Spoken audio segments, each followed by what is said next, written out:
So after a few hours, we are now here in Clayatan Marine Sanctuary in San Joaquin, Iloilo. So ang entrance fee for visitors ay 50 pesos. Then yung cottage, meron silang table na 300 pesos per cottage.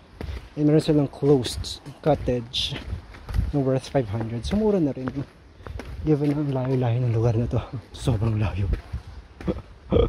Sakit sa puwit. Ito yung pinakalugar. So it's called Sanctuary. Clayatan Sanctuary. Meron ka ditong meron ka ditong bangka. And the water is so pristine. Look at the water. Diba? Very, very, very malinaw siya. Look at that. Very, very malinaw. What is so nice about sa pagpunta namin dito ngayon is wala masyadong tao. So it's bare month, so expect na konti yung tao.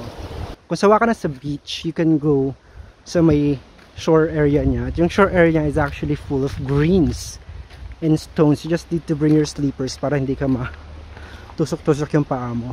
So they also have this place sa taas. So I think this one is open cottage. Kadamo ang stones. Looks nice. Malaki stones. At so far, hindi pa malakas yung current.